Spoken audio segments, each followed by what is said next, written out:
I get it. Albaka. Mbaka important. Yo, nga transfer la sto. Ya transfer la sto. Ha, code nyingi. Okay. Korsa. Nsila ID soto. Ah, that's what. Sorry. I get it. Bijan bro. Albaka. Mbaka. Bara alla service o tariaka. Ah, mbare ki janna nun kunu bara tariaka. Ah, janno mi yona forest de bureau. Gambia tonkon na no mbari ya bere. Ha. Birim koyna fo kato. Bari si kodo kino kato ni fo bolong blabe to. 56 branches mola soto Gambia jam. Ha? Ha. Gambia kono ani Gambia bantala bankol. Nko kodo kiya bere to. Kodo sifa fo falindiro fo nyaadi lafta même na kodi to poto nin kodi maraw. Jannam number 1 di nyonta. Andum fana nata anoda enterprise sotale. Wala nyindi ko domorol fana kol fana be firale de dadi man domorol ni fana be teat. Gambia dawda yalo ngam fa kendol sotale je. Ha wo moy o diat ha. Apelenta baraka ni lafta nyelen kendol e bina. Yalo bu kanyi la ko la baraka ba. Yalo ndel chosano lo. Abaraka.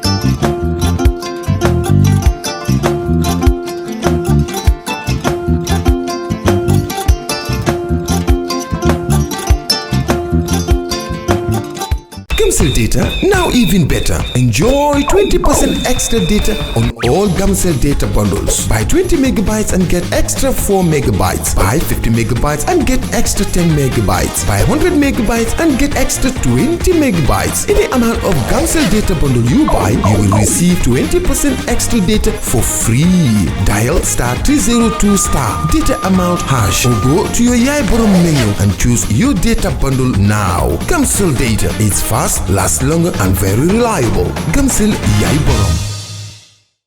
Alright. Honey, did you remind him that the last time he sent the money, it was not enough to buy all the provisions?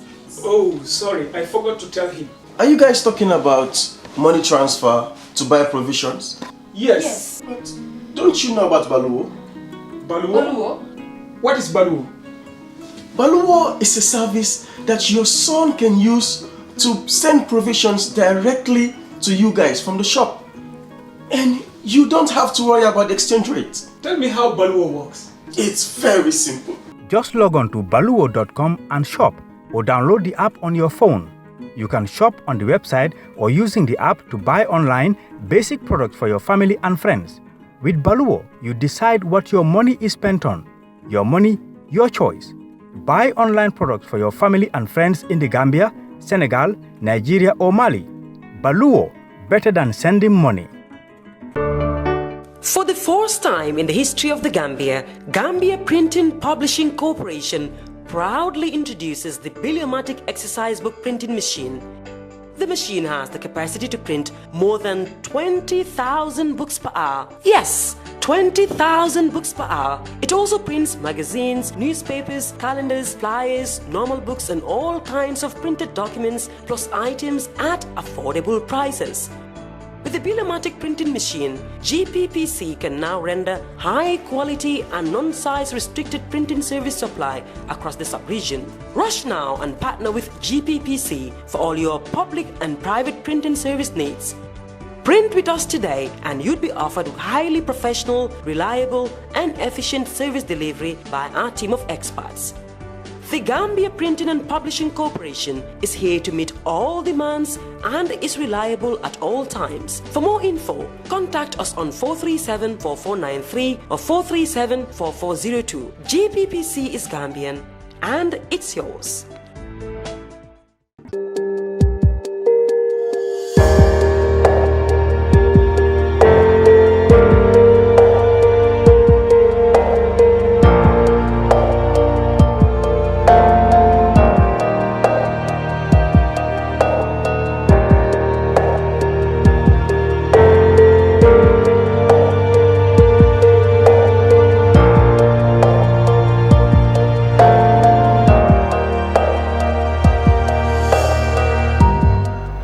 Hello and welcome to the Brunch on Kerr Fatou Live.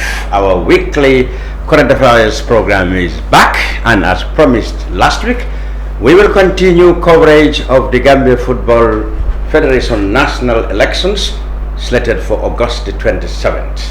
Last week we had Team Kaba, that is the executive led by Lamin who is aspiring to go for a third time. He's been challenged by a former executive member of his team, Sadibou Kamaso, with his Restore Confidence team. This week we are privileged to have Mr. Kamaso and his team in the studio to take us through to their programs in the next 1 hour and a half. You can join this program, but if you do so, please send us stars, because if you keep sending us stars, you are supporting Kerr Fatou and by extension this program. So if you're a fan of the Brunch, please keep sending us stars. Right, last week, like I said, Team Kaba was here, and according to them, they want to sustain the development gains already in Gambian football. They talk about all the areas they said they have really improved over the last 6 or 7 years, and they want 4 more years to concretize what they said are gains for national football development. So, like I said, opposing them, and of course, team claiming to have better ideas, is Kamaso and his team. They're in the studio now. We'll begin by introducing Sadibou Kamaso himself to my right. Mr. Kamaso, welcome to the Brunch. Thank you very much, Mr. Cham. It's a pleasure to be here. It's always an honor having been interviewed by the legendary Mr. Cham. Thank you. Good. And Baboucar Nani C is a strong member of the Kamaso Restore Confidence team. Welcome, Nani. Thank you very much, Mr. Cham. It's a pleasure to be on the Brunch. Ansumana Kinteh, also a very strong member of the team Kamaso. Welcome, Mr. Kinteh. Thank you, Mr. Cham. It's a pleasure to be here. Good, welcome. Now, let's go to the basics. Mr. Sadibou Kamaso, why do you think, after serving 7 years or so in the Kaba administration at Football House, having seen, heard, or participated in all the policies that are today being scrutinized and being reviewed by the stakeholders, why do you think that it is time to break away from there and come up with new ideas that you think were either lacking or were poorly implemented? Or generally, why do you think anybody should now think of changing Kababajo and putting you there? Brilliant question, Mr. Cham. Good afternoon to our viewers. This is something that we are really passionate about, because the Team Restore Confidence is a group of pro-people individuals who are passionate about football, who have a clear and principled agenda to develop football. Our loyalty is not to individuals, but to the greater good, that is to the general public. When promises are made to stakeholders, those promises are debts, and those promises need to be fulfilled. We came out because we've seen the excruciating pain that our football has endured over the years. Some of us were fortunate to have served in the executive and have first-hand information as to what has been transpiring. We're not going to say the Gambia Football Federation hasn't done anything, no. But when you look at certain things, you do an analysis and then you judge. Even when people go for exams, if you score below 50, below 30, you failed. You can pass and have some questions right, but most of the questions you've answered have gone wrong. Definitely it means you failed and you cannot pass that stage. We are of the fervent belief, and all of us, anybody in my team, believe with every fiber of our being that this executive has failed the stakeholders on the promises that have been made. I served there. Nobody builds a house to demolish it. I was one of the architects of this team, and most of the promises we have made, we have failed woefully. So I cannot sit there and watch those things happen and go to bed like that. So when we looked at it as a team, we believe that this is the time for us to make a change, and change can only be done during elections, and that is why we've come out with a better program called our Starting 11, so that the stakeholders can go through it and give us a resounding mandate so we can take our football forward. Good. At what point do you think important to come up? You said changes are done elections. Yes. But generally, your critics said when you know that you are really becoming to be different in perspective and principles with the executive, you ought to have gone earlier than now. You know, normally when you're involved in anything, you have to exhaust all the other channels to effect change. The channel we've taken now, the realm we have embarked upon now, this is the last part. Because if you want to effect change, before you effect change, you raise the red flag. You bring issues to the attention of the individuals. You don't just jump, because if you do that, you haven't given the person the chance to make a change. That is what happens. When issues are brought forward to your attention, you bring it to their attention to that, this is not what we promised, let us make a change. Fine. It is not done, you give a chance.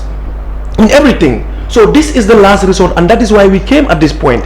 People feel, oh, you should have come out. When you run an executive, there are issues that you can raise there to see if change would happen. Okay. You don't handle all the portfolios. You sit there as an executive member. There's no specific portfolio that I handle. Now, if I speak my mind in an executive and say this is what I believe should be done, it is not implemented. You go to another point, you see it's not being implemented. You go to another point, you see it's not being implemented. It comes a time when it starts growing in you that, okay, now let us make a change. And change can only be done by the ballot box. If I had gone out at that time to speak, they could have said, oh no, he didn't talk to us. Oh, okay. He didn't say anything, he didn't raise the red flag, but I've raised a series of red flags. And they're on record. So that is what I have done. That was why it was easy for me to meet other people who were even in the opposing camp. Him, my campaign manager, and I never used to see eye to eye. Same as Commissioner Kinteh, they were not even in this camp. But I met them and I told them, sometimes you sell a product, the product is not good enough, you recall the product. Even big companies like Toyota will make a Land Cruiser or whatever. They come at some point and say, oh, it has a brake defect, we're recalling it. I sold this product. I sold Kamaso to the people. So if I go to a point where I feel what I was given to sell is not what it is, I can recall it, because engineers produce something. Okay. The salespeople go and sell, but the salespeople have seen what they've sold is not correct. I was not the engineer. I was the salesperson. Now I have seen that what the engineers have provided is not what it is. I can come and raise the issues with the people themselves. If they don't change, then I can come out and say, okay, I can do the change. There are lots of other people, mind you, who want this position, but for fear of being disadvantaged, or they feel people can go to the marabouts and all those things, and some people have taken a back seat. We are not scared. We are patriotic citizens. We love football. We have a passion for football, and we have an unmatched energy, and that is why we are coming out to say we will make the change. Good. Good points there. What I also want to know is some of the areas that the public, whether you or operated inside, the public often criticizes present management is, one, the handling of the resources that come from FIFA, the infrastructure projects particularly which they embark on, and they themselves admitted that there were delays, or if they don't want to say failures, but at least they admitted there were delays, and the repercussions were that there wasn't zonal footballs, etc. Those are some of the major things that people criticize them. Yet, when all this were going on, you were in the executive. Yes. You were in the executive when all these things were. You were a good number of. You were in the procurement committees. You were in the finance committees, etc. And these were dealing with finances. Now, if people believe that things are wrong in the management of the finance and the projects, people should blame those people who were there. Example, you yourself, Sadibou, Kamasa. Good point. See the way the federation works. You have a brain and a muscle. The executive is the brain. The secretariat is the muscle. But you also have the standing committees, who are the advisory bodies to the executive. The committees don't have the powers to make decisions. The committees sit and recommend to the executive, and the executive approves or otherwise. I serve in that executive, and democracy is the minds of the majority. There are a series of times where I've raised red flags. For instance, I have raised a red flag when I had $250 was paid to executive members who didn't travel to AFCON. I have raised a red flag at some point when I realized the president was traveling and it was costing us a lot of money. I'm one person who speaks my mind in the executive, and I have told him this, to say everyone is telling you safe travels and all, you already have your third VP and Secretary General traveling on a training camp, why do you have to? Mind you, As a finance committee member, we sit 3 or 4 times a year, and we don't have powers to decide. Even if you look at the constitution, what it says, the finance committee advises the executive. I can tell you there are times without number where the finance would recommend this and something else happens. If you go through the minutes, if it was ethical to share that with you, I would have told you there was a time we even recommended that the team should travel with a Visa card to pay for hotels. It has not been recommended. I am not the one who should force it. I push it. The procurement committee that you're talking about, I served as procurement committee chairman from 2020 until I resigned. Well, I was removed by the president, and that was a discussion I had with the president. I remember he sat in my office at Creation Plus. He was seated right in front of me when we talked about it, because we all had concerns about the project. And I said, Mr. President, I wasn't there when the project manager was appointed. I have no issues with him. But most of these projects that are being awarded, the executive is never there when they're being awarded. The project manager awards it. The light projects that have been completed, we wouldn't know when it was awarded. The Gulur project, I don't remember any executive. I wasn't.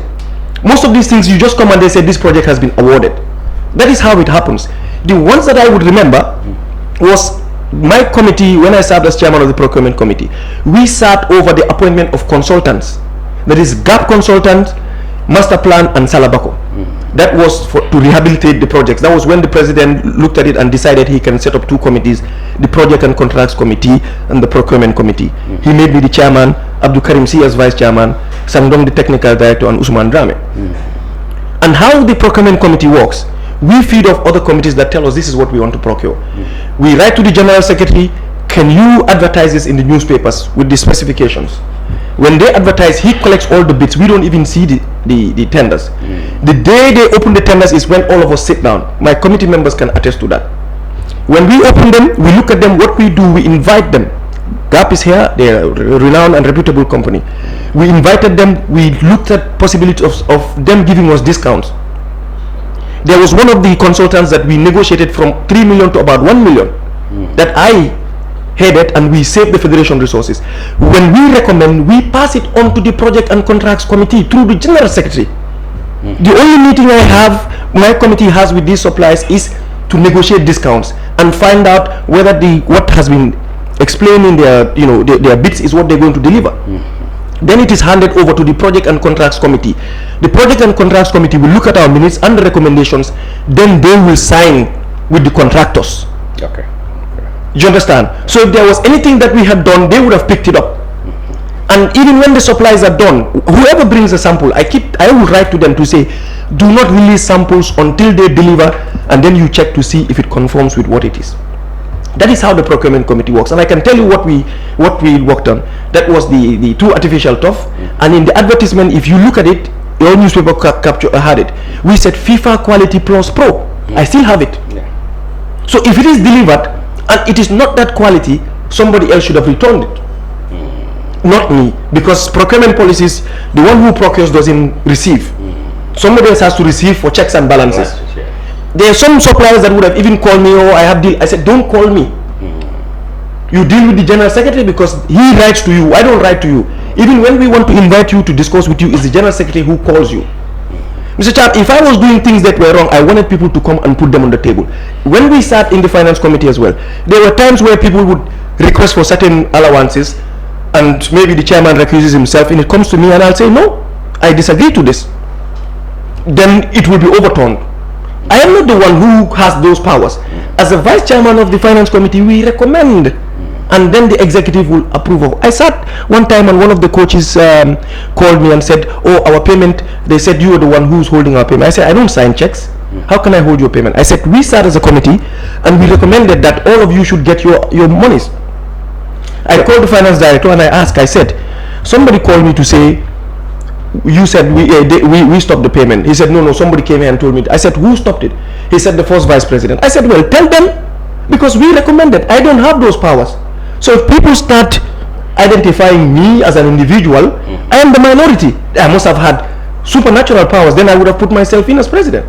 So you are not saying that you may necessarily be in the committees, but the final decisions to most of these things were taken executive. And even though you are supposed to be an executive member, at times you don't know about these things. the awarding of most of these contracts, the light projects, the Gunjur project, the Busumbala project, the MTTC project, the swimming pool project, I'm not aware. In fact, FIFA has even created a program called Forward Training Program, where the first vice president attends, the general secretary and the finance director.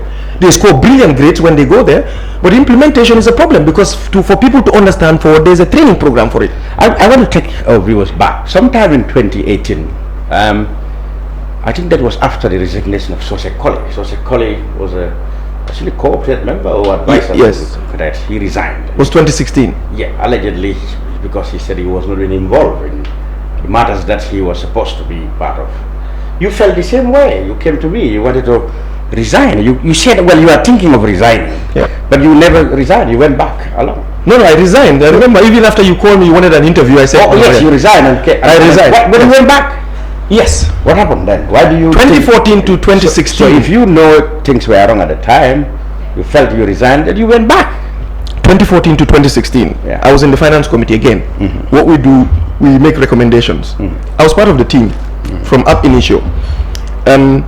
When I saw things that were going the way I didn't believe, I felt have ethical issues, I brought it to their attention and I said, these are things I don't feel comfortable with as an individual.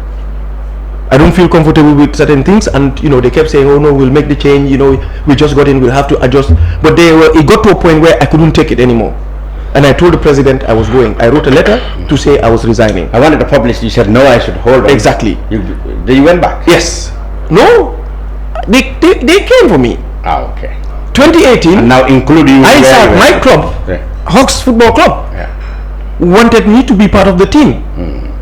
So they were having issues with somebody who will help them with the campaign. Okay. They came for me and said wanted me to be the campaign manager. Okay. And I accepted. I was told these are the people who were in the team. I accepted to be the campaign manager based on certain conditions. When the conditions were laid, we accepted. A national football development plan was drawn, a draft was drawn, which we all contributed to.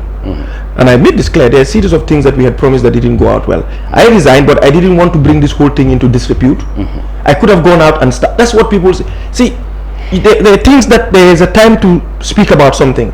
At the time, I looked at the two candidates that were available. It was him and Malik Silla. And what was on the table, I still have the Malik Silla manifesto. I showed Baboucar.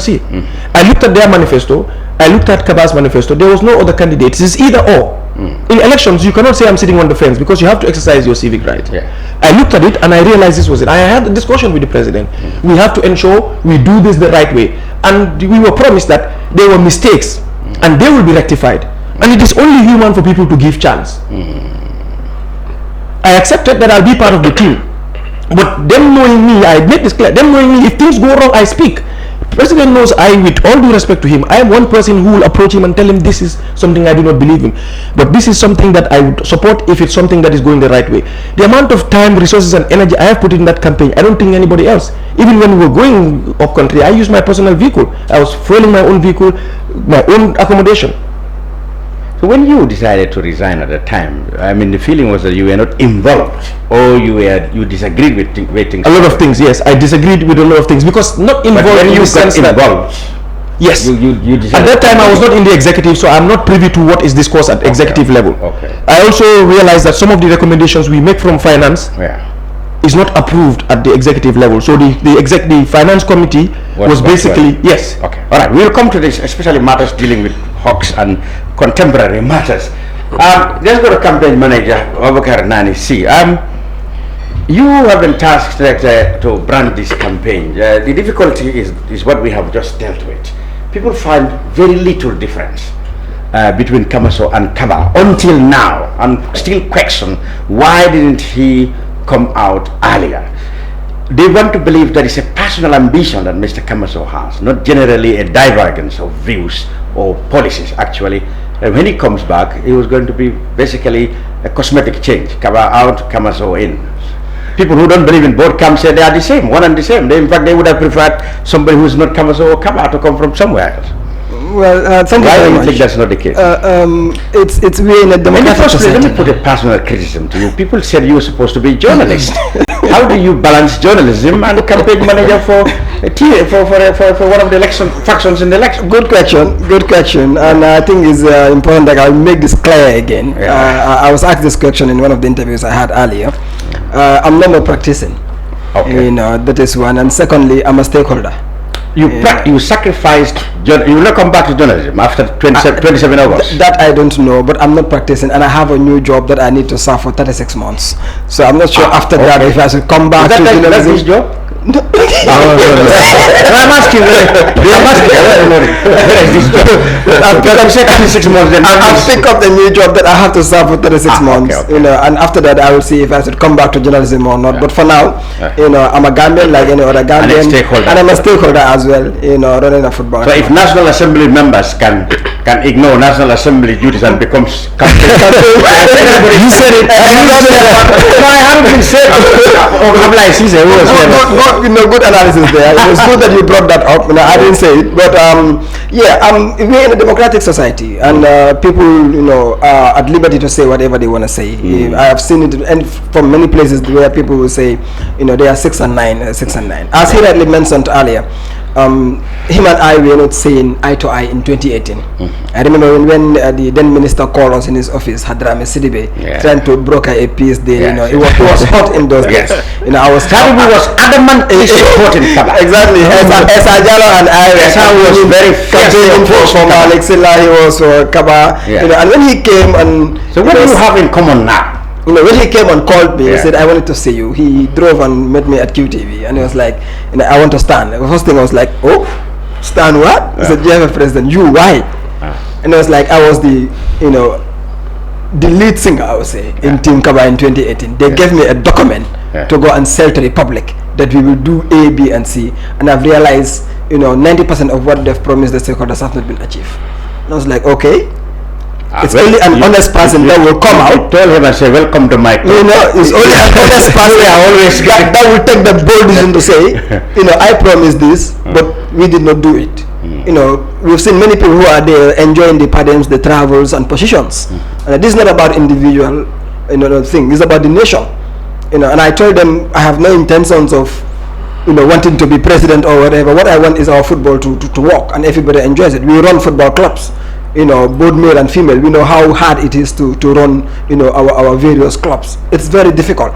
So if somebody from that group that campaigned and brought in that individual came back to me to say the product that I sold you is not good, and these are the ideas I have, and I gave him my, I said, if that is the thing, I am game, I am on, but I have also my few observations and things that I wanted, to be in place before I joined him. Because I've been going around not once, not twice, campaigning for football decentralization. That I don't joke with. I've been, because I play football sometimes, at grassroots level, Nawetan. Is that where you got your Nani name? I've been up to Basse. I've been up to Basse playing football at Nawetan level. Similarities in the diminutive nature of Nani and yourself. No, not really. Nani was a player that I don't like. So how do you come in the area that I'm from, Kololi, things that you don't like, that's what they push you on your face. Okay. These boys. So he was selfish, and I said, I was thinking he would take Cristiano's position when he left, but he turned out to be a very selfish player. So I disliked him, and people were like, Nani, and that's how the name came about. I told you both of you are small and. And I also need to add. We went to Mandinari and I was told he was a linesman there to show you how. So back to the discussion. So I've been to all these regions and I've seen how they're suffering, how our football have just been centered in one area. So I'm one person that I've been advocating for football decentralization, for far too long. I said, when you are to form a team, I want things to be decentralized. We can't have an entire executive that will be from Banjul, Satakonda, and Birkama. No. I want somebody that will come from the regions per se, not somebody that will be from the regions and staying in Serakunda. No, somebody that will be coming from the regions, coming to attend meetings and go back and report to the people down there, so that they will know. Because people in the regions, it's like they've been disconnected from football. They don't know anything that is going on as far as football is concerned for the past 8 years. Secondly, I don't want no recycling. Yes, you are from that team.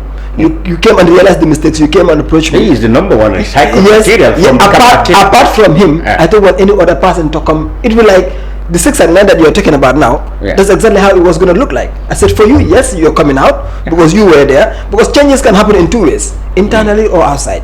We brought 2018 Malik Silla. You know, he's a guy, man. He has played a referee up to the highest level. He was outside the country for far too long. He came back. We didn't understand the system, and they ban all our candidates. Kabasi said, you remember? You know, so he's from there. He knows the system. He knows everything. So with him coming out, no problem. We can excuse him to come out. But again, the other people coming to join us have to be fresh people. Our football cannot be handled, you know, by a few people, you know, in the entire country. People have ideas and all. They don't give him the opportunity. So I said, you can come from them, yes, but the other executive members, we don't have to recycle anybody. And as you can see from our executive, nobody is recycled. Yeah, but then they really, that's what people say, they relatively new, except personalities like Ibu Sela, maybe Ansumana, Kinteh to some extent, Choro, of course, well-known Western established names, but things like Askrov and the Mamadi sisters, how many sisters are there?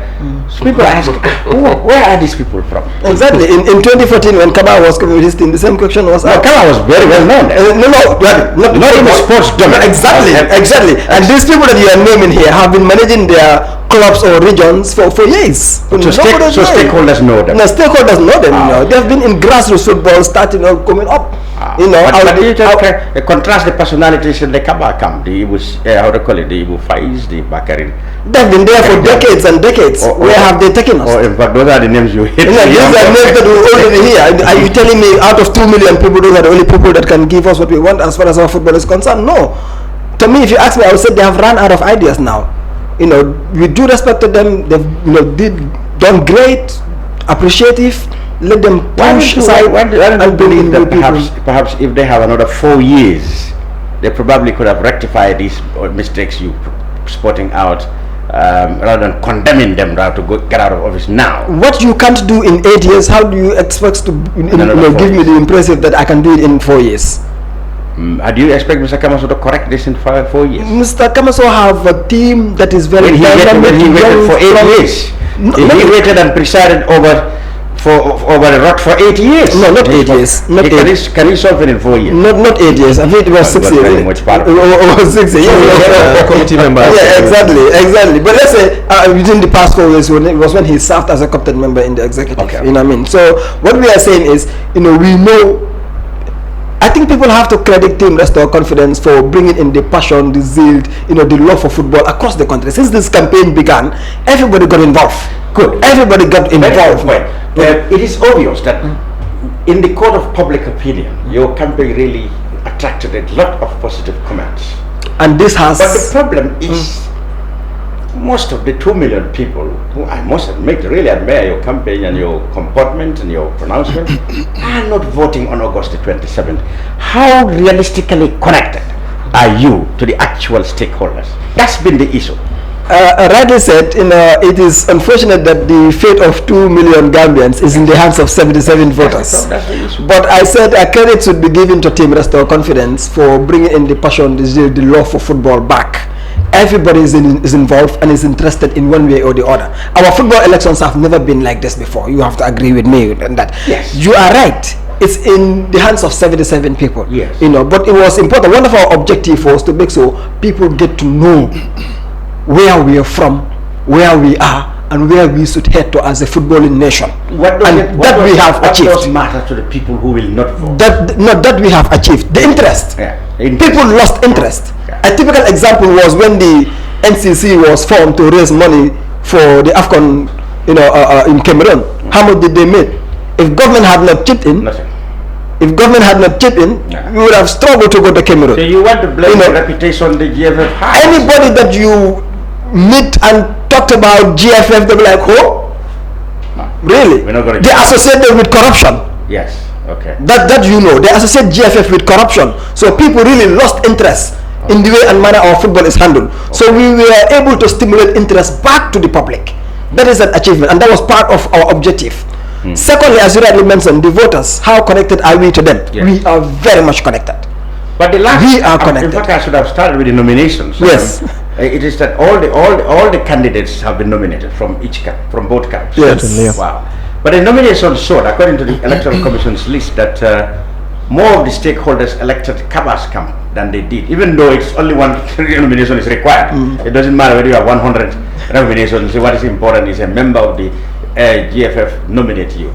But if the numbers are anything to go by, it looks like more people have, even at this stage, indicated inclination to support the Kaba camp far more than they did with your camp. Well, it's good that you brought up that you just need one nomination. Yes, you just need one nomination to qualify. Yeah. We've received uncountable calls from stakeholders, called us that these people have been disturbing them with nominations.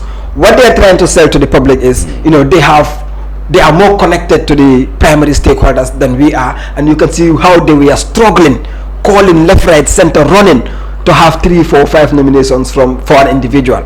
And we said to ourselves, you know what, the constitution says, or the electoral code says, you need one association or club or region to nominate you, and you're qualified. Why do we have to rush and be disturbing these people for 3, 4, 5 nominations?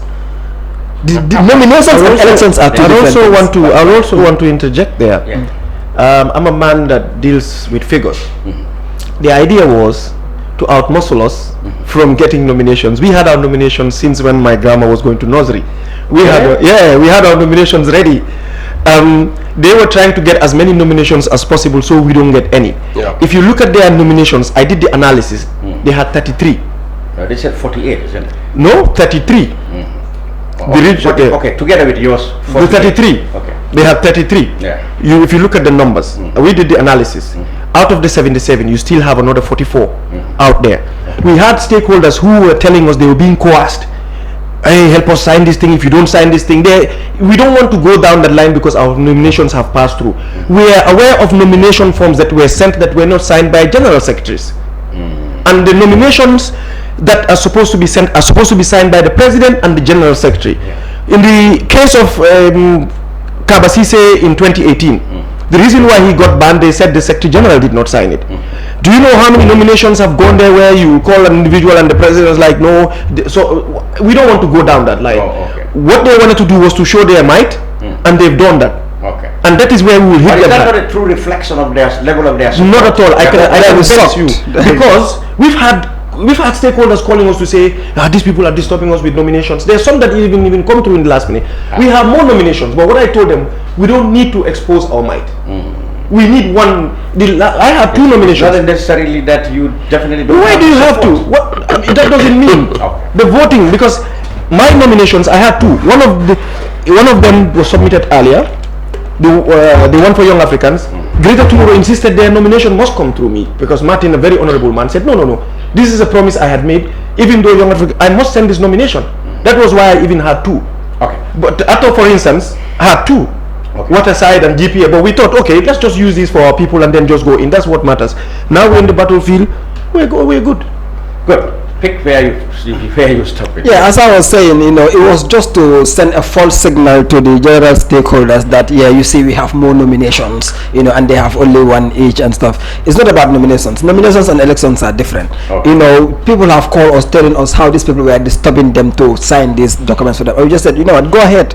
The 27th August elections will be historic. Will be an election that have never been seen in this country before. If they think they are winning because they got more nominations, come the 27th, they'll be shocked. A lot of people who I said that, and admittedly so, a lot of people really admire your campaign.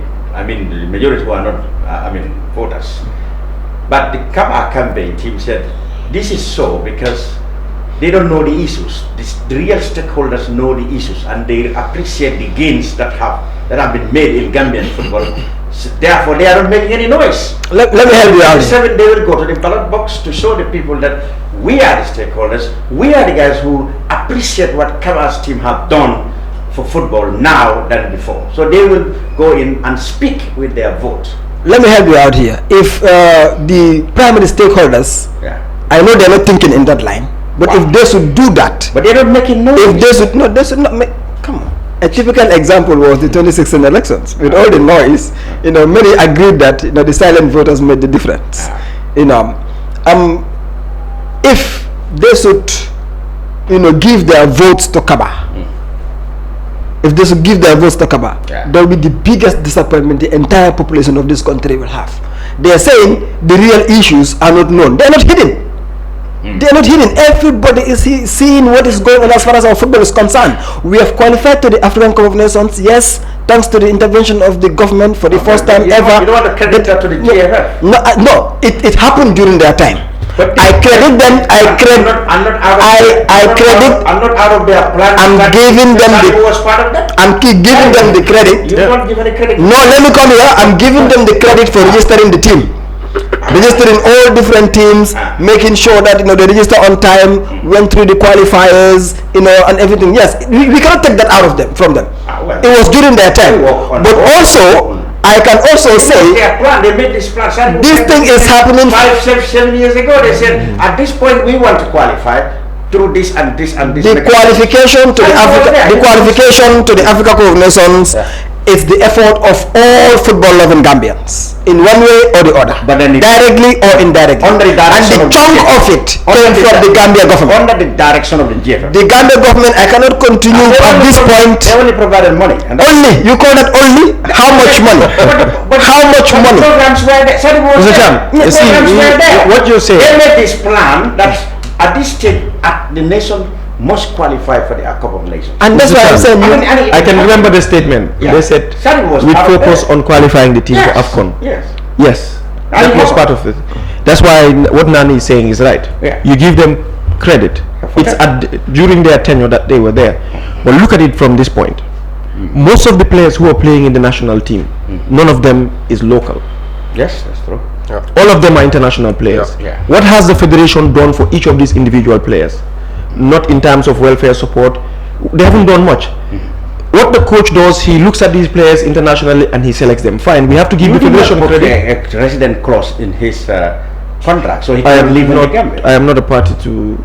You were the executive who gave, or was it the government who negotiated the contract? The GFF, yes. Signed the coach. Yeah, but those are internal issues where there are certain things when it's discussed at a certain level, and because the technical and development committee makes the recommendations.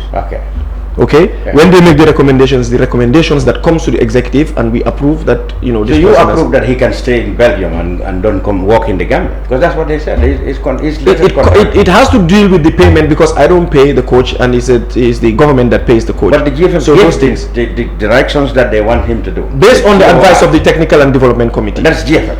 Yes. Of which you were. Yes, I am a member of the executive. That's what I'm saying. Like, you have different blaming people for him not developing the domestic things. You blame people in the No. There's a local base coach. There's an assistant coach who is local. Okay. The goalkeeper coach is local. Okay. The issues with the national team, recommendations come from the technical and development committee. That's why I want people to understand this. Okay. Like issues of finance, the finance recommends, the executive approves. Issues of the technical team, the technical and development committee recommends, and the executive approves. Of which you are a member? Yes. Okay. Now, democracy is the minds of the majority. We can all be sitting here. All three of us agree to something, and you disagree, but it's the majority. I have voiced out my concerns. I have voiced out my disagreement with having most of our backroom staff being foreign. Okay, that's another point. I even voiced out one of our kids managers. The second kids manager is foreign. Is a white guy. I raised this issue when we were going to Qatar for the training camp before the AFCON. I was against it. So these personally, I'm on record. Okay. So these are things that I against it. I was against. I said you cannot continually cut the team, detach the national team from the fans. I was insisting that we come and do a training camp here. So these are things, as you said, I was part of it. In any case, we qualified for the Cup of Nations. You have to give them credit. Never happened. You have to give them credit for it. But our league has been amateur. What has happened recently with Bissau has exposed our league to say we do not have a good league. People have said we used to beat these teams. Now we have a local-based team. That would have been the icing on the cake to prove that we're doing well. A local-based team, local-based coaches. We played with Bissau, we only gave them 1-0. They played us again and gave us 1-0 and knocked us out penalties. That is where we should have shown that we are actually doing well. credit to the Gambia Football Federation that the team has qualified to AFCON. You cannot take that because it's during his tenure. Okay. But most of the credit goes to the clubs who continue to toil, who continue to suffer to transfer their players internationally. And yet the league is amateur and they cannot even sell these players for good money. The team just the coach just selects them there and they play. So we have to give them credit, and the whole nation have shown interest. The government for coming in and chartering flights. Exactly, for pumping a lot of money. Yes. They pumped in a lot of money. But I was part of the NCC when we were going around looking for funds. I was in the logistics committee, but I was helping in audit. I was helping in the marketing. You were the most important person, they said. I was being drawn everywhere because I was committed to it. NCC was blamed for some things that will come to. I was even here helping the media committee here. Mr. Kinteh, yes, you Mr. have Cham. been, yes, I mean you have been involved in the past football. You've known to be a critic actually of I don't think you have ever been very much in the good books of the cabaret, because you've been vocal since at the beginning, not now. Yeah. So it's not surprising that I find you in Kamaso's camp. Why do you think there is a need to change the football administration of the country, and why do you think Kamaso is the right solution? Thank you, Mr. Cham. And as you said,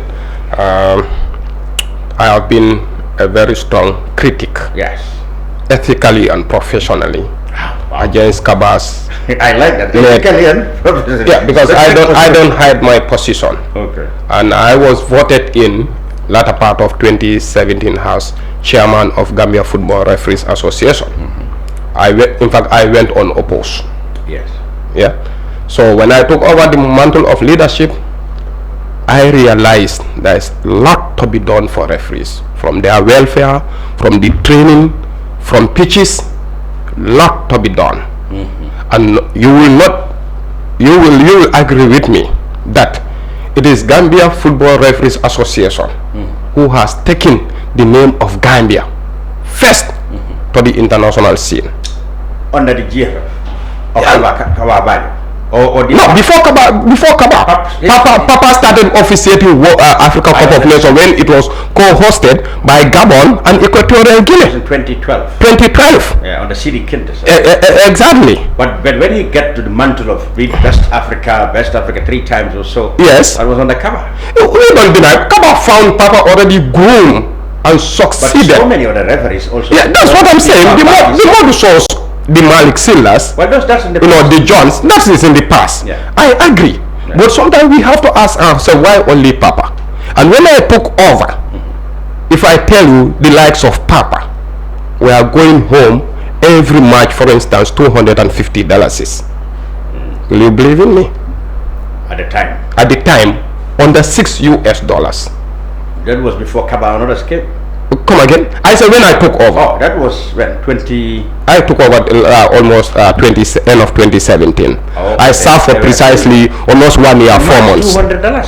$250. Nowadays, then the major test of my leadership for referees came in the zonal football competition. Then if I'm right, General Tamba was head of the organizing committee of Supernawetan. And we had a good discussion with him by Jamme, and Alajifai was representing my office. What I found in terms of internal mechanism of governance, I left everything. Even the accounts, I did not bring in new faces to be signatories. I maintained Motso, Papa Gassama, I think Isaac Toure. I believe 100 days of my administration will tell me who is who. That's my approach and my style. Yeah. So this is how we move. We engage, and I told them you have to even move what you call transport fares for referees from 250 to at least 500, because the Supernawetan is a ready-made package from a particular sponsor. Yes. So we agree. The day of the opening, we realized that referees are paid $250. Then immediately I contacted my executive that this cannot continue. Okay, the welfare refereeing Gambians have moved and put Gambia on the world map of sports, especially football, because of refereeing. I said 2014 Papa was in the World Cup. Am I not right? Yeah. Yes. I say 2018 again. He is in the World Cup. And other referees like the Maudos, the Omar Salas, how many qualifiers have they officiated? Be it FIFA matches, CAF, Africa Cup of Nations, club championships, and the like. So I say it cannot happen. So if I should put somebody, should put to someone that the Papa Gazamas of all people, the Omar Salas, the Africa 3 times best referee, this is the take home in the National League. It's an insult. It's a slap on the face. So I engage Kaba's administration for them to understand that. But they were adamant that it cannot happen. And I told my referees that put down your whistles and your flags. We will not play. Because even in that zonal committee, they have sitting allowances far more than what my referees have been paid in each gym. And the referees in most cases you have 4 in a panel. Center referee, 2 assistant referees, and the 4th official. And you have the assessor also and the like. So I said this cannot continue. Yes. So I remember matches were boycotted across the country, across the venues in Greater Banjul area. So I remember Kaba was in Morocco. He was talking to me on direct call. I was then commandant at the police training school. I said, my brother, it can't happen. The agreement has to be fulfilled. Referees need to be seen, respected and honored. We heard from John Wendy last week that a lot of capacity building in terms of quality refereeing courses and seminars, and a lot of Gambian referees are now on badges that have been appointed to officiate matches across the continent, far more than it has ever happened under the Kabas. John was my vice. So, can you admit that a lot of improvements have happened to referees in the Gambia? A lot of improvement, more or less centered around here. I am in the provinces as a regional police commissioner in North Bank region. How often do they come to that end? Now, the league is across the country. For instance, you have Division 2 clubs in the JARAs, in the URRs and the NBRs, for instance. And the GFF credit themselves. So, in fact, what I want, just recently, the NBR Regional Football Association final was officiated from somebody in Koba. I would love somebody in NBR to do it. Yes. But because of what? Capacity gap. I won't deny trainings are going on. Even one of their training in Kerr, I accidentally met them at a particular hall. The CD Manes and Baboucar Jallos invited me as former chair. So also looking at it as a regional commissioner, I said they are my brothers. But I would not have honored because no formal invitation. But that's fine. That now a take home per match for referees up to 1,000 now. Up to 1,000. These are pre-financed. These are pre-financed. That's the best way. What do you mean by pre-financed? Meaning the referees have an account that they will pay. It will take GFF months to reform. I was there. Kamos is still the finance director. How many times during my short tenure I have, even that the time I told them to increase it from 250 to 500 per referee per gym. Okay, that is a deal between GFF and Africell, if I'm right. Okay, we told them that bring our bulk money and we put it into our account. So how do you think the Kamaso campaign, your campaign, will improve that when you get elected on August 27th? What is the plan in the starting 11 for that? In the starting 11, for referee particularly. Capacity building is crucial. Which is already on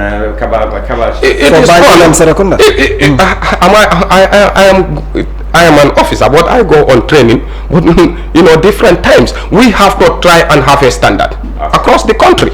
That is crucial. I put an example to you here. Why a final in NBR to be officiated by somebody with a FIFA badge in NBR? Maybe they want quality refereeing and so, but if the capacity of training, the local referees could have a bias, perhaps. They could have.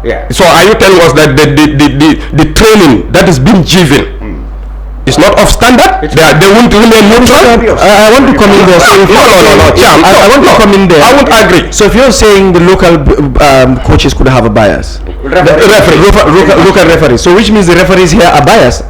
Yes. And the other thing Commissioner Kinteh mentioned here, he rightly mentioned, Papa started officiating in the World Cup when? 2012. 2014. No, 2012 he was in African Cup of Nations. 2012 he was in Commonwealth. Yeah. And he was in Commonwealth Games in London. 2014 he went for World Cup. 2014 he went to World Cup before President Bajo came into power. Yeah. After he went to World Cup. Yes. After he went to World Cup, who else came? Okay. I'm just giving you an analysis. I'm a figure person. Right. And secondly, if you look at the forward that Infantino came with, referees capacity building is a must. Those were some of the conditions they laid. Exactly. Let them tell you how many referees capacities were built from 2014 to 2018. John gave me a high figure for that. 2014 to 2018. He's telling you when he came in 2017, referees were getting 250. Yeah. But because in 2018, FIFA Infantino came with forward, their welfare needs to be looked into. And you have to have some capacity building for them. And FIFA would even send in their consultants, like the likes of Felix Tangawarima will come here to do all these programs. You know, those are the things that you look at. I mean, why would you even go into referees and start disintegrating them? The referees are the men in black. They are the people who are the judicial bodies. We are developing their capacities. We will ensure there are more referees that are participating internationally. Across the country. You are not supposed to go to URR to play a match there and then you're importing referees from Banjul. Exactly. If you can re-import referees from Banjul to go to URR, then equally you can import referees from URR to come and play matches here. And with all that, look at their allowances, even going for those games in the provinces. You know, $1,000. It does. Now look at our referees, even going on international duties, Cham. You know, they are not even giving what we call incidental allowances or sort of. But who? So it's not the host countries that are going to should pay for their indemnities, isn't it? They will. You are on transit in Casablanca, 9 hours minimum, 10 hours, 12 hours. Before reaching to another destination is 24 hours. I have experienced it many times in my police, duties outside the country. You get me? Somebody is going, you cannot even give him $100 as pocket money. So that issues of transit taking so long, you can buy something, help yourself, you can make calls. Who knows what will happen? But that would have been out of goodwill and not typically the policy. What goodwill? When they are paying, when they are going, they get money. Is funds not coming in the name of refereeing? That's what you are telling me. They don't get paid by host countries. What host country? Where they went. No, when you go, that is a GM. That is FIFA and CAF. For instance, if it is Africa Cup of, I'm telling you, Cham, now you are traveling out of this country for an official mission. Okay, now you are going to Cote d'Ivoire. Go. No, that's what I'm telling you. My office can say, Cham, that workshop has been paid all together. Maybe I can give you what we call incentive, but I mean, I don't. This when a president has admitted that upon their return, they have calculated to pay each member in the federation $2,000 who have not even provided service in Cameroon. What about my referees who are traveling? Sometimes 2 or a panel of 4. You cannot even give each of them $100. Alright, maybe it is not voted for. It's not what I'm telling you. In the FIFA forward, are we not captured? Yes, you are, but it doesn't mean that you're giving $100 everywhere you went. The host country should look for you. No, you are not getting my point. No, you are not getting my point. But the welfare of your referees, No, what I'm saying, you are going out to officiate. Yes. You are being nominated from the pool of Gambia referees. And GFF will always go to the media and say these people have assignment to go to Congo Brazzaville. Yes, have been appointed. Yes, that is to sell the that is to sell their good image to the public. Well, what I'm saying now, these very referees are going. You don't even have some pocket money for that. That's what I'm telling you. Okay. You know that. Kamaso will do that. Kamaso. Yes, because there is our referees is our concern. So you will definitely deploy money. Their welfare is our concern. Are we not captured in the finances? That's what I'm asking you. Let's talk about recent issues. Hawks Football Club, which is for all intent and purpose your base. I mean, you have been in and out through a Hawks football official or football personality. Few days ago, it is leaked in the media a letter purportedly written by the president of the club, James Gomez, to say that your signature as secretary has been withdrawn. All correspondence to the Gambia Football Federation will now be signed by one Mamadou Ndu. I asked James Gomez, he said he will not discuss matters dealing with the club to the media without the authority of the club. But I have a personal feeling that he wrote it. There's no doubt he wrote it. He wrote the letter. I mean, you said you wouldn't discuss it because you have not been written to. Now, it has generated a lot of debates. People think that this suggests that you cannot rely on Hawks, your home side, for votes, even for nominations. So supposedly you were expecting to be nominated by Hawks, you would have encountered a letter from the president saying that you cannot sign for your own nomination. Well, how do you react to these things? Even though you... Well, as I said... You said a statement. I think you gave a statement on that. I hope I can... Kamaso for president. I think that was where I saw it. For GFF president. So basically you were saying that yes, the matter has generated a lot of topics, but then you have not seen the letter, and you will reserve your comments. You have a lot of respect for Hawks Football Club, and you will not be the one who will discuss things publicly, especially when you haven't come across it. But how much do you think, in terms of significance, you think this will have negatively, perhaps on your campaign, when you've been virtually disowned by your own home base, so to speak? Mr. Cham, as most people interpret, as I had said earlier on, when you phoned me, I said I wouldn't want to discuss it because I'm through Hawks. Through and through. Yes. You can't take that out of me. And as I said in my statement, love doesn't die. Yes. Overnight, not in a day. Yes, exactly. So my love for the club still stands. Yes.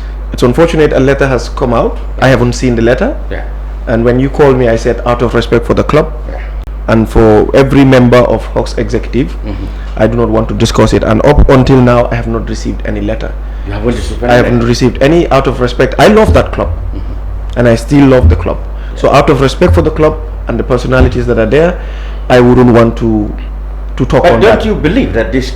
I have already been nominated. I don't want to think, I don't make assumptions. I have been nominated. What matters is I have been nominated. I have people who believe in me. I have people who support me. So I wouldn't really want to just touch on that. I have not seen any letter.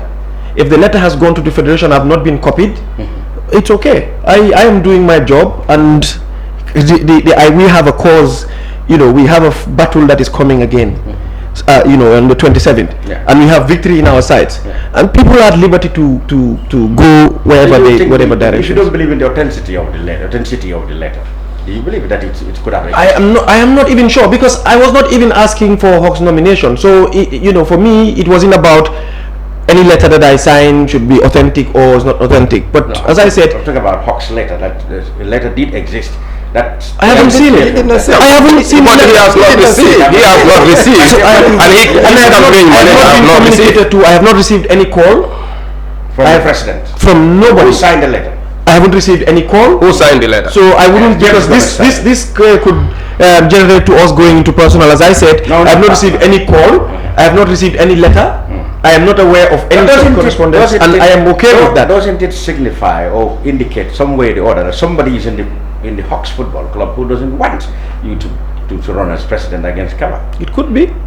I am not sure. It could be, but I am not sure. I want to be communicated to officially, but as I said, it could be, and people are at liberty to choose. And you have, as far as you know, you have not been suspended as press secretary. You are still secretary.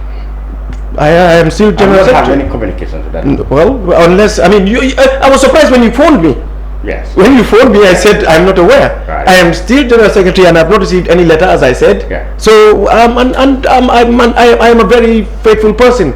I am a strong believer in Allah. So if Hawks writes to me to say we don't want you as general secretary, I'm happy to go away. But out of respect for the club and people that I have so much respect for, people I looked up to, I still look up to. I mean, if that happens, I mean, I'm just waiting for official communications to say. People you are looking up to are the people found to have done this. What will be your reaction?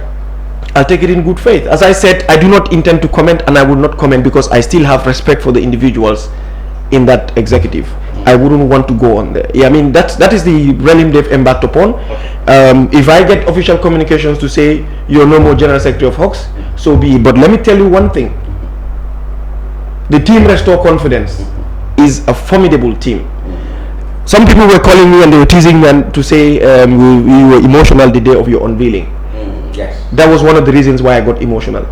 Because I looked at myself and I was wondering why Sadibou. Because all these people that I have spoken to believe in me from day one. I've been challenged by that. I have that challenge. People, this rumor has been going on for far too long, since March. About Hawks? Yes. Okay. And I've been, I've answered. I said I have no cause to believe that this is what is happening. And out of respect for my club, I do not want to comment on it, and I do not want to say anything about it. And I've been serving in my capacity as General Secretary. Nobody has written to me. Nobody has called me. So until I receive an official letter, even if I do, I am not going to say anything about that club out of respect for them. I am just going to continue with what we have for Team Restore. You can rely on them now in the light of these things. For example, if Fox was to vote, it would have been you or the president. I am the one who writes all the letters for congresses. On the 27th of July, on the 27th of August, so who will cast a vote for Fox? I don't even know. As I said, I have not. But it would have been you or the president, isn't it? Well, ordinarily yes, but I have not received any official correspondence. So I just don't want to. It makes me emotional when I talk about it. Okay. So I just don't, out of respect for people that I have immense respect for. So you don't want to. These are people that, if I was holding on to something, they come and say stop it, I will stop without even asking questions. Okay. So if that is what they've decided, I take it in good faith. Okay, there are other things that I had the GFF, well, not quite directly wanting to put blame on you, but people ask about some of the hitches that happened at the Cup of Nations in Cameroon, especially the preparations to get players and fans back. They said that was the problem of the logistics committee, of which you were prominent. I mean, they wanted to blame the logistics committee for failing out on getting a proper arrangement on time for the boys to come as well as the fans. What exactly happened? Thank you, Mr. Cham. This is a brilliant part that I like. I'm sure you would agree with me that I was here helping the media committee. When I was even being appointed in the logistics committee, I was not here. I was in the US. I came and got my letter that I'm part of the logistics committee, and we had our TOR. And as part of our TOR, we were tasked to go and arrange for accommodation in Cameroon. I was part of I was chosen to go. In the logistics committee, they identified me that I could be a good, there were people who were singing my praises to say Sadibou is a good team player, he can help with this. I went with Mr. Masane Fofana from JOC and Ibu Seka from NSC to go and do a fact finding. And what we were tasked at that time was to go and identify hotels and also find out what are the transport issues. The Federation couldn't get us visas up until the time we were leaving. We had some Cameroonians who live in the Gambia who helped us get our visas at the 11th hour. They used their connections at the Federation to get us the letter. And even when we got to Cameroon, we were sitting at the airport for almost 4 hours to go past because they had to make calls. That happened. We went there and identified different hotels. We wrote our report when we came back, which we presented to the NCC, the National Coordinating Committee. I am Vice Chairman of the Logistics Committee, and what the Logistics Committee does, we go and get information, we bring it to the NCC to approve or otherwise. And this Logistics Committee, I am a Vice Chairman, DPS Musamba is the Chairman, myself Sadibou Kamaso as Vice Chairman, Masane Fofana of JOC as a member, General Secretary of GFF Lamin as a member, Mr. Sute Jawo, Director of Planning at the Ministry of Youth and Sports as a member, one Ahmad Sise from Ministry of Foreign Affairs as a member.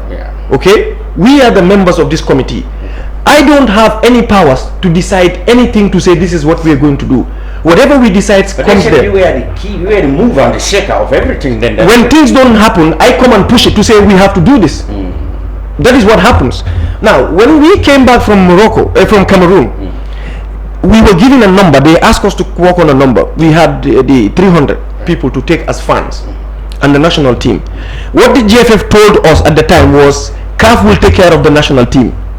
So we did not even factor the issue of the national team flights and the hotels It wasn't part of it. That's what the General Secretary told us, that CAF was going to take care of it. What we were tasked in the beginning was the funds. So we went and got quotation for hotels for the funds. We only visited the team hotel in Boya to confirm what was actually there, because we thought this is where the team is going to stay. Let us go and find out where they're training, where they're going to stay. I captured all of that in our report, which was presented. It was after we were told that CAF is not taking care of the flights now. They will do it after. They will reimburse. They will reimburse. So that was when the NCC tasked us as a logistics committee to now look into the flights of for the national team. That was why we had two separate flights. You started from Qatar, Banjul, and I'll come to all of that. I'm happy that you asked this question. So when we came, we reported that we've identified 3 hotels.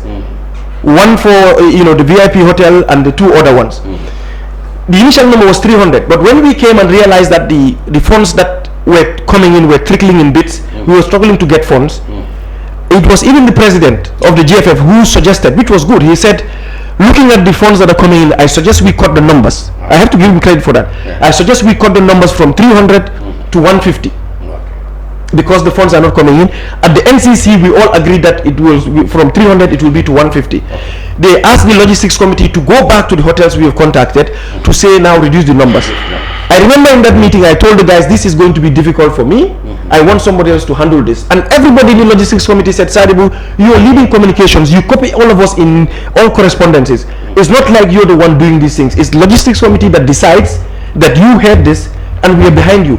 There is no single correspondence that I have sent outside that members of the logistics committee are not aware of. So I wrote back to the hotels to say we've now cut the numbers from 300 to 150. A lot of them were disappointed, but this was the decision of the logistics committee, the NCC. Now, coming to the flights, we were tasked to also look for flights. We wrote to different companies. We even went to meet, I remember going with Ibuseka. I have not done anything individually. I have not taken any unilateral. I don't even have the powers. I'm not a signatory to the NCC accounts. I don't even sign agreements. I remember one of the flight companies sent an agreement as an email to us and put my name as vice. I said, no, I am not a signatory. The signatories to the account are the Honorable Minister, who's the chair, President Bajo, who's the vice chairman of the committee, Marcel as the executive director of National Sports Council, and DPS Julde as the vice chairman, as the deputy permanent secretary of finance. Okay, they were the signatories. Finance committee, there was a finance and fundraising committee, which Idimas Job chaired. The first VP of the federation is a member. He withdrew. He resigned from the committee. And we were waiting for them to sell what they had. It took us a while to even get the product of the NCC. That was why we were tasked to come in and help. That was why I was even using my own vehicle to go around all these places to help the finance committee to raise funds. Because I was available, everybody was saying he's the go-to guy. But I was logistics. I helped in media committee. I came here. I helped in finance committee. I think I deserve credit for that than people accusing me. Fine. We got quotations from the different flight companies. What we did, we looked at it at logistics committee level and we saw the one that was the cheapest. We presented it to the national coordinating committee. The national coordinating committee approved. And the plane was chartered. All of us were there and the plane was chartered. The conditions were there that we pay full. Nobody raised an objection. It was the minister at one point who said, can we not pay these people half of the money and pay them the other later on? He was the only person who asked the questions. We wrote back to them and they said, no, you pay in full because we do not, that we've had these issues. We will ensure if we breach our contract, you can take legal action.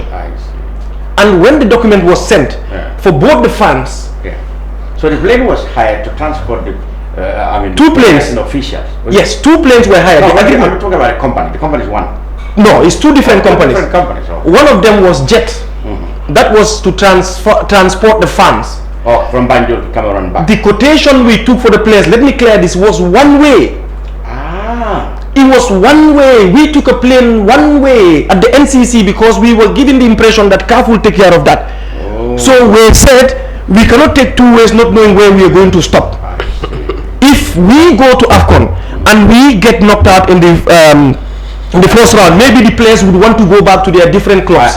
We can buy them tickets from there. But if we go beyond and we qualify, then they can join the other flight that we have chartered. To come back to Banjul. So the flight we chartered for the team was one way. Everybody was there. I see. And the flight for the plane, They wanted to go to Qatar for a training camp. I was totally against it. I've had bitter arguments with the second VP, even in meetings.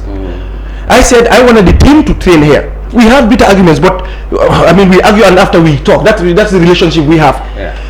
The team went to Qatar. The agreement was the plane we were going to charter for the team was going to pick them up from there on the 5th, bring them here on the 6th, and on the 7th they can leave. Yeah. New Year's Eve, I got a call from the second vice president to say, oh, they've had a predicament, they have troubles, everybody is testing COVID, they need the flight to leave early. When we had already signed an agreement with the flights. And when you sign agreements, they need to get their overflight permits and all. I am not an expert in it. No, that's common knowledge. Then he called me, the second vice president called me. There are some that are WhatsApp audios, to say we have issues here and we want to come home early. Can you help us arrange flights? I said I cannot take that decision. I have to talk to the logistics committee and we will have to write to these companies. I spoke to the chairman and members of my logistics committee. I said this is the issue we have. They said let us write to them.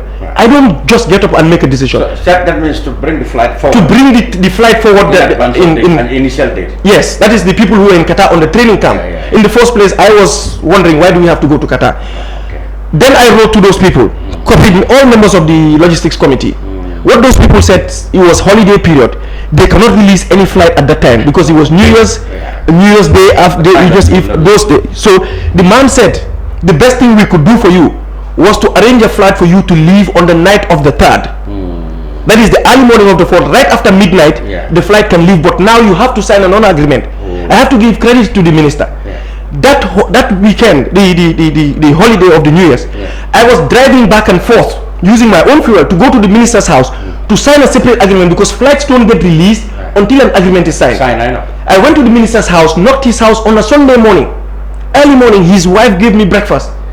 To sign that document, call his driver who lives in Fatou or Brikam or wherever to come back with his minister's car to take him to Banjul to take his stamp and stamp it and send it so they can get a new contract for the players to leave early.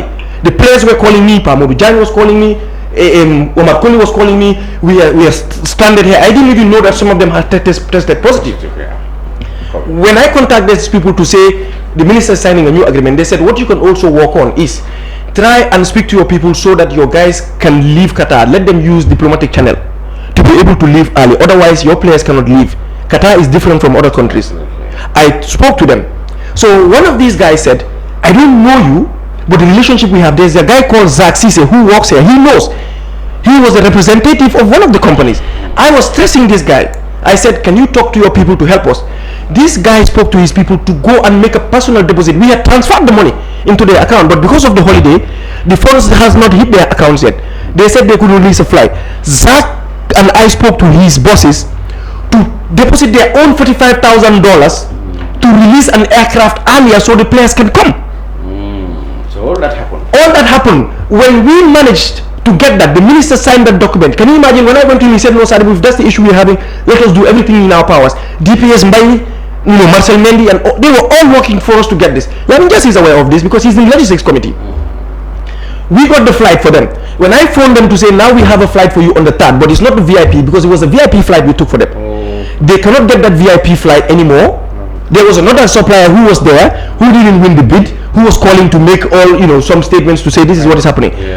I told them we have a flight on the 3rd now. They said, oh no, we are sorry, we cannot come on the 3rd. The date has been changed on the 5th. I said, this is a flight. We've signed series of agreements. We cannot be seen to do this. These are things we didn't reveal. So we said now there is a flight available on the 3rd. If you are not willing to do that and an agreement has been signed, after all the pressure you have put us on, we'll have to sign another agreement. I had to go back to the minister's house in that same evening to sign another contract again because it's a flight. They cannot just release a flight. We got another contract. So now they were leaving on the 5th, having initially pushed us to leave earlier. Then they said, oh no, we are sorry, we cannot come. So some of them had to stay. We got them a flight. So the VIP flight they couldn't get anymore because the contract changed 3 times. So they got the flight. I had complaints, oh, how can the NCC got us this flight? But they were the ones who was changing it. We got that flight one way. For the so flight. Yes. And now it was picking them from Qatar to bring them to Banjul and wait for them here and take them to Cameroon. And that is where it stops. The other flight was for the fans. What the logistics committee said was, we are going to split the team in 2. Those of us who are going as advanced party will deal with issues in Cameroon. Those of us who are here will deal with the issues that are here. Okay. I left, DPS Mbai left with the boys, with the players, together with Masane Fofana and Ibrahim Seka, because the three of us were there. We went. When we went there, we were dealing with issues here. The members of the logistics committee we left here were still calling me to ask me about things when they were copied in every email. That showed they were not even paying attention to what was happening. Oh, Sadibou, these people are saying you don't have this. I said, follow the emails, you will see everything there. We have an agreement. Whatever part of the agreement they breached, we sued them for it. They told me they didn't have food. When I went to pick them up at the airport, that was when they told me there was no food. They saw the email I sent to that company. I sent an email to them, copied every member of the committee to say we are going to take legal action, and those people apologized and offered to even refund us. Okay, so that's in Cameroon. On coming back, that's what I want. I'm coming. You know, it's a process. Yeah. The agreement we had with the flight that brought the players was not the flight that was supposed to bring them. The flight that took the fans was the flight that was bringing the fans. So we said all of us can join that same flight, and those people accepted to put the players in that flight. I see. In exchange for having not given them food earlier, because they said they had a misunderstanding with the catering company here when they came to Banjul. So I was getting calls that issues were happening. So we wrote to those people and said, even though we've agreed that you're only taking the funds that you brought, we want to have the national team in the same flight. You understand? They agreed and said, you know, we can do that for you, because when we were bringing you in, we didn't have, you know, we failed some part of our contract. So the players were not even in that flight. There was an agreement at the NCC, if they don't qualify early, maybe they want to go home. But if they qualify, we can charter a flight. Now we agreed they will be in that flight. As soon as we went past the first stage, I wrote to those people and said, our date has changed, because the agreement we had a fixed date. 8 hours, is it? We gave them another notice. As we progressed, we gave them notice. The day we got knocked out by Cameroon, right there outside the stadium, that's where we met. The minister was there. We had an agreement that we were leaving at a specific time. They told us the team wants to leave at this time. I emailed those people and said, this is the time we want to leave within 48 hours as per our agreement. Copied every member. It is something everybody discusses and says, Sadibou, as a spokesperson, write to them. I see.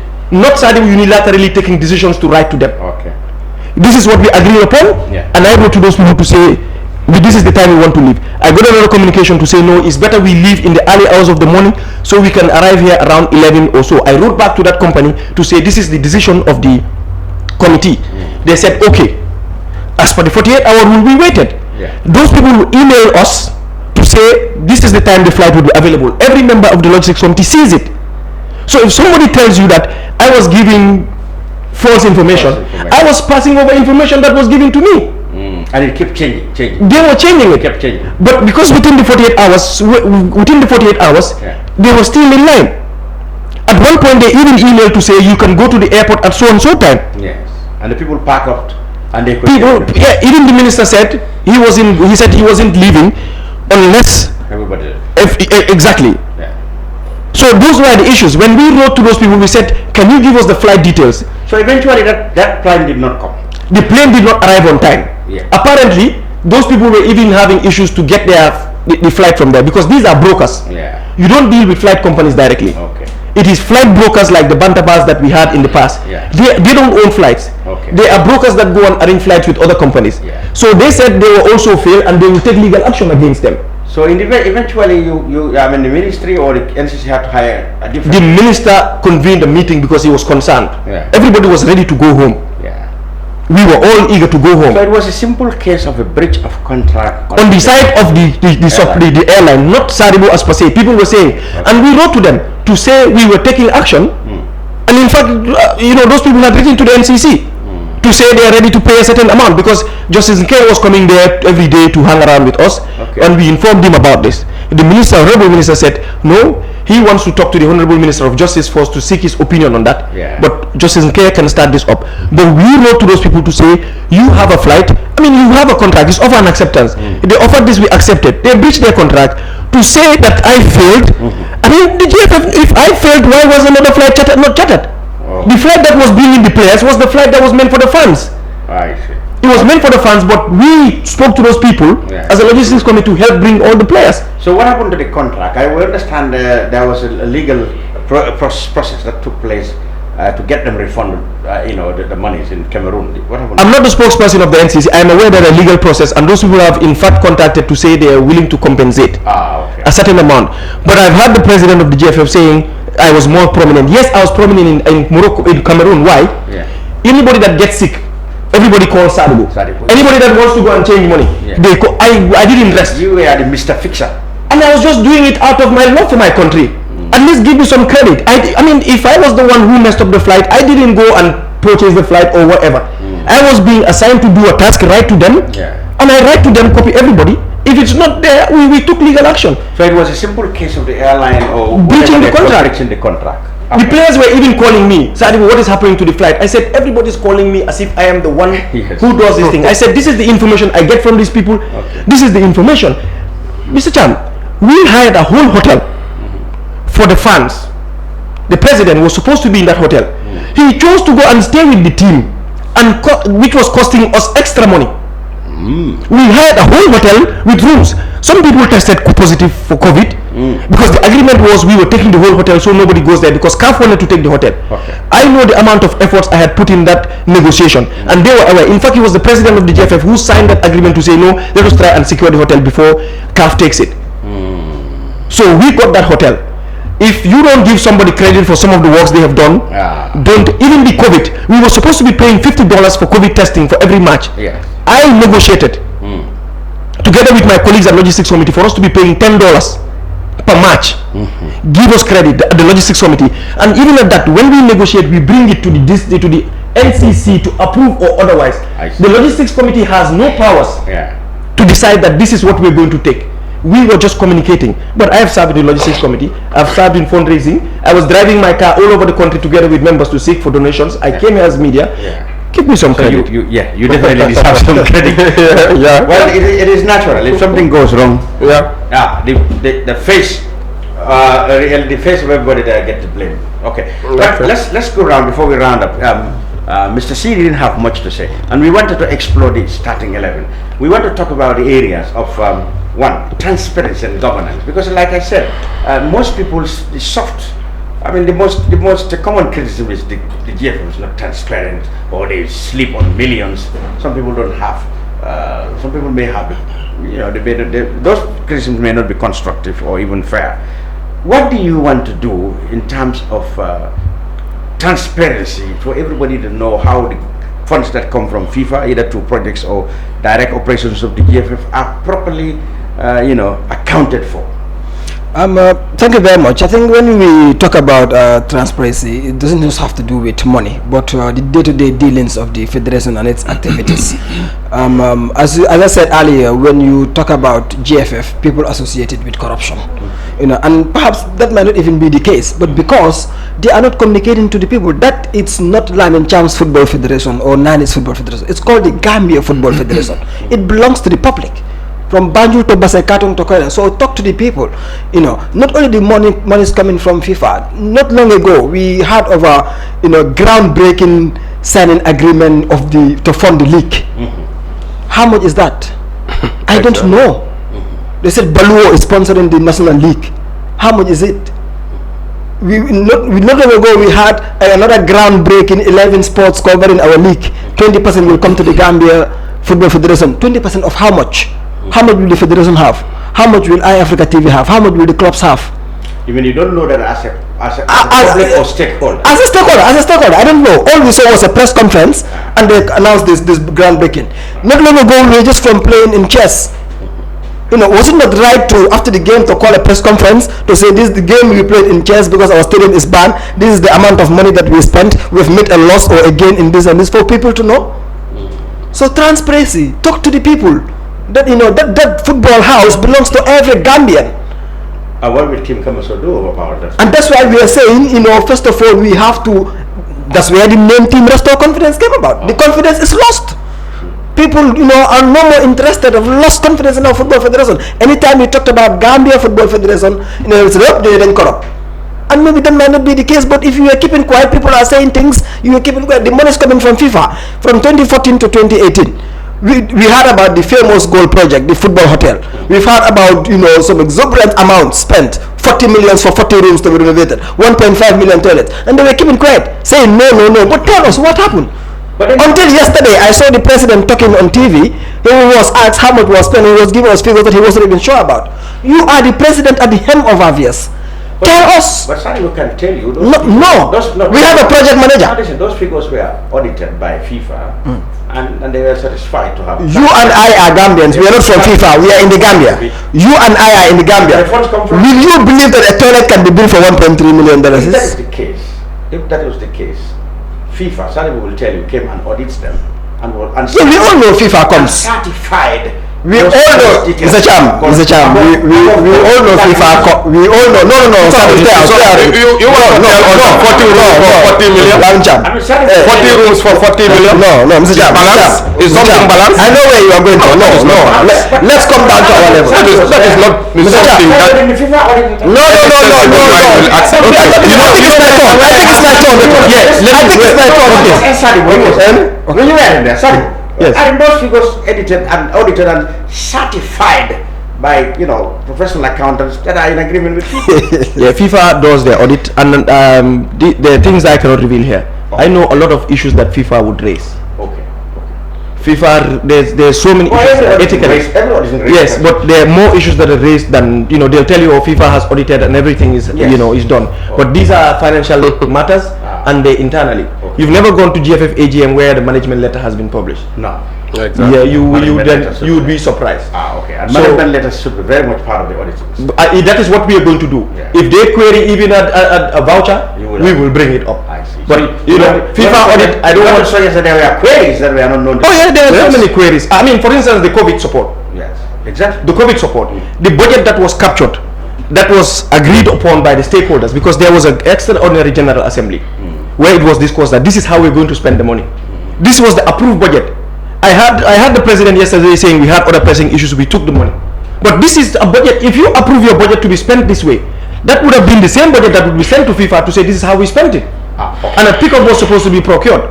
So whatever I don't know what the report that was sent to FIFA. Talk about the pickup. If the pickup was procured, he said it wasn't procured, and they didn't write that in their report.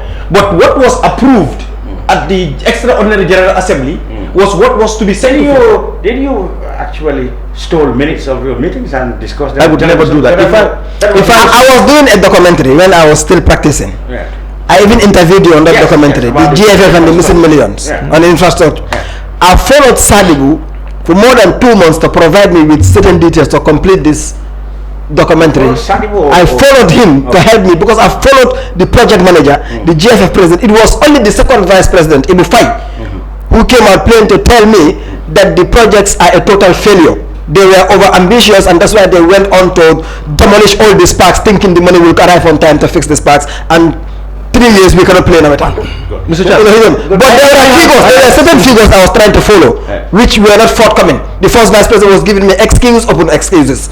I followed him. If I was to let me just come in. If I was to take minutes of meetings, I went to QTV with my documents. Was with television last night, and I saw that. He accused the people of having the same document you went with. How many members were in there? They are supposed to be minutes from your meeting. How many members were in the executive meeting? Well, it could be several. Exactly. But you are the one who. He should be asking himself that question. Their manifesto got leaked.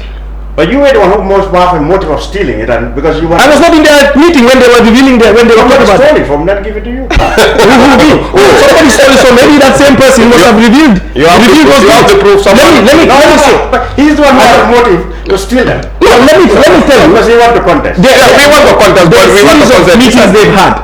When they were even having their meeting at the Oasis, the information got leaked, and I was not there. Yes. That should raise eyebrows. Yes, there are people amongst him he thinks are with him that are not. They've sat. So somebody stole these things and I don't know who they gave it to. Let me tell you, this guy has been after me. You were reading those from those minutes at the time. Those are mine. To say I have the minute here, but I don't give documents. They still in. If we drop now, when you discuss the contents of it. Oh yes, of course. I mean those parts are things I should discuss. Because he was accused. I was being accused of certain things. If I was to reveal, yes. If I was to reveal information, this guy has been after me. Allah knows that. He keeps asking me. I need figures. I know about reports. Reports of panels that were supposed to be sent to FIFA that are still there. For ethical and moral reasons, I would not talk about that. Yes. How many times do you call me for information? And I'll tell you. And you said, no, I don't know. Well, I know you have it. Thank you. That's true. Okay, let's go down to... No, you were talking about a very important thing about the issue of this auditing, FIFA governance, auditing and stuff. Yes. I know FIFA sent in their people for auditing, but you and I, Cham, are Gambians. Yes. You know, there are certain figures that are put, when you see them, you will know. You cannot justify this. Yes. You cannot justify it. For example, almost 1.6 million was taken aside from the COVID money, from the women COVID money, to say a pickup will be purchased. That was what was brought to us in the General Assembly. It was approved.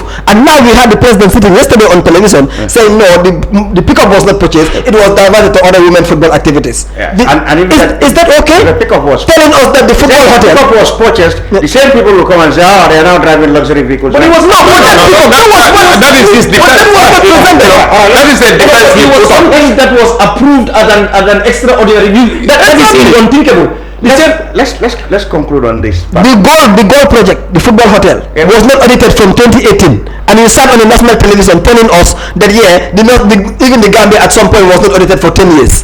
Is that come on? Let's come on. Over and over. We are Gambians.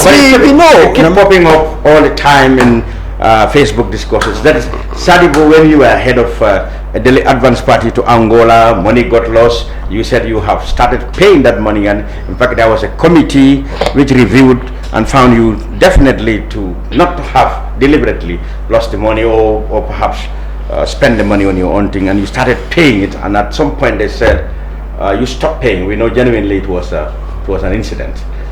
Maybe we'll try to pin this to you perpetually, even though you have explained yourself.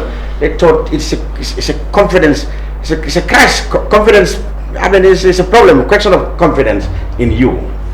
If you could go walk around at the airport and lost a huge amount of money, what about if they give you $6 million to preside over, as FIFA brings into the Gambia? Yeah, it's cash. It's cash. Football, somebody will come to the bank and steal the million. Well, that 6 million will not be in the office. But somebody can the bank and steal it. How can you go to bank? Thank God you cannot look after $25,000. You can look after $6 billion. Thank God the committee that sat over it were people who were very reasonable. Good. They looked at it and they looked at my track record. What I have invested in football as an individual is worth way more than that. I have supported clubs. I have supported the federation. I have come in the, I've been there for them in times of need. I've been there when the federation would sit there with no resources to camp a team, a national team. It was either they cancel the training program or they camp the national team. And there are people who are way richer than I am that will tell me don't do it. And I'll voluntarily, they'll ask me, Sadibou, can you help us 300,000, 400,000, 500,000? I'll go to my account, give them a check and go to sleep. So you have no reason to steal? I wouldn't. And I was doing this way before that, even before 2018. Yeah, you will. Even before I came into office. But it's traveling with money. When I was in team manager in 2017, you were traveling with money. We traveled with those young players to go and do the MRI. I paid the allowance of one of the persons we traveled with. I sacrificed to take care of the allowance of another person. The food on the way. Those kids were traveling with no food on the way, no uniforms, no birth certificates, nothing. I had to bring the team back. That was 2017, even before I became an executive member. It doesn't check the fact that I'm saying money got lost to you, and let's talk about it. What you did after that? I started paying as soon as it happened. And then you started paying. As soon as it happened. Even before you are told to pay. Way before. It happened in November. Yeah. I started paying way before. The day it happened to me, that was the same day I sent message to say this is what happened. A particular executive committee member told me don't pay it. The first vice president. Don't pay, we will find a way to solve this. I said I intend to pay. I didn't want to be caged. And you paid. They even said Gambia hasn't won for a long time. So this could have been the charity. I still said I will pay. If it's the charity, let it come from my pocket. And you started paying. I have a player that comes from my pocket. The committee decide that it's not fair to put it on you. It happened in November. A committee was not established until around June. Already, and since then you have been paying. I was paying. They were even surprised when I came with my receipts. And when I told them that they didn't even know that you were giving money to the GFF. No. They were surprised when they called me. This thing happened in November.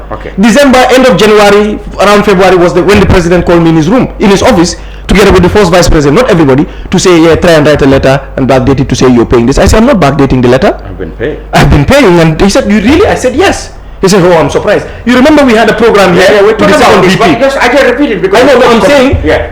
He was surprised. Yeah. People started saying, "I said I have my receipts." All these people, they said, "Oh, this is what happened to you." It was people that were closer to me they were leaking this information. Okay. So I started paying, and the committee found out that I was making my resources available to the federation, and indeed the money in fact got lost, and I should stop paying.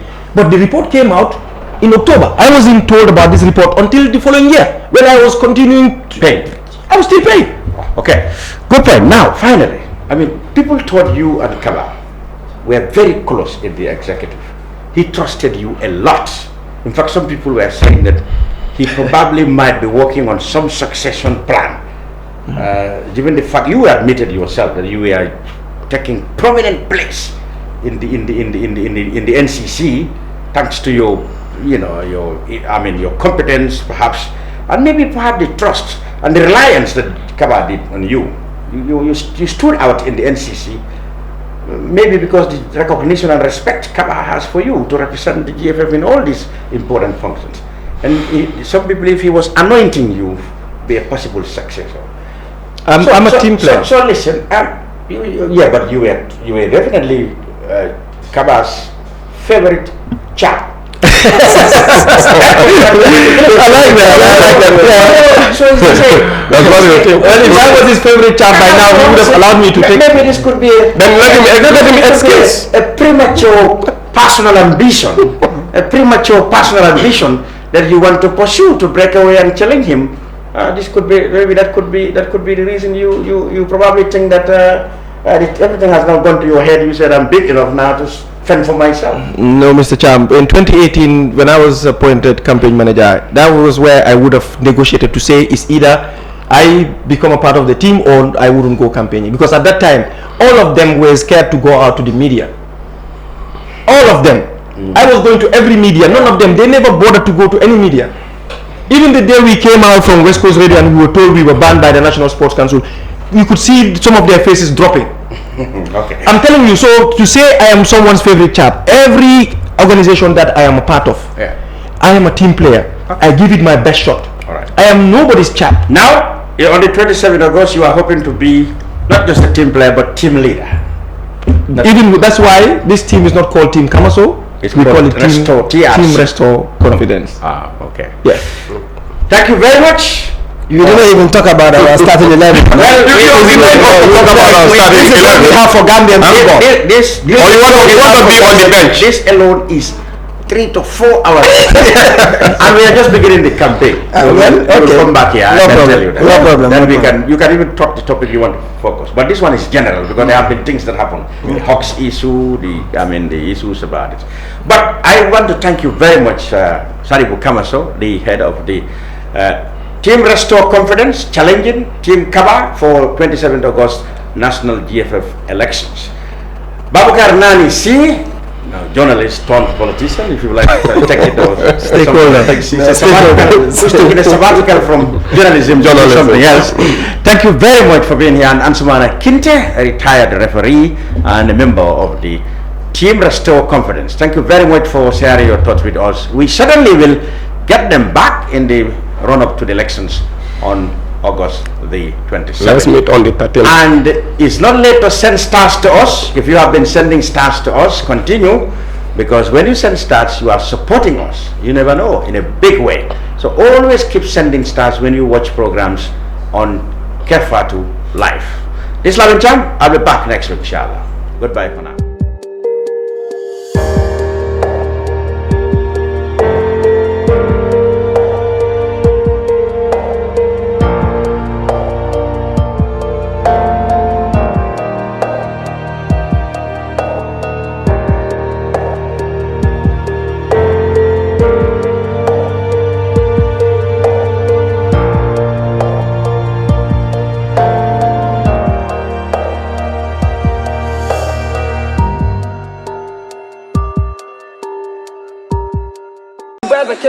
Hani sola lampol make this look. Kenda manila fala sola enterprise. Fodo be mungole janyim banko kanje be mutu.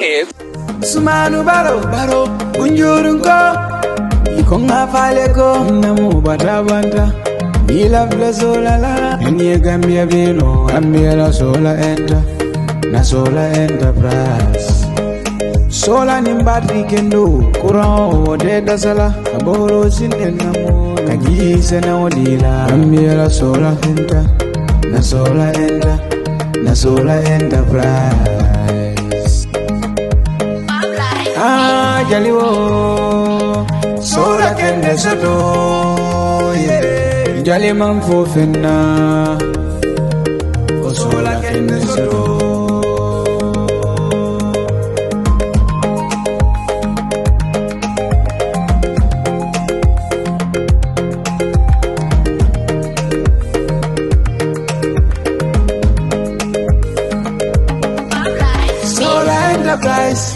Na enterprise Ansumana baro kunjurungo.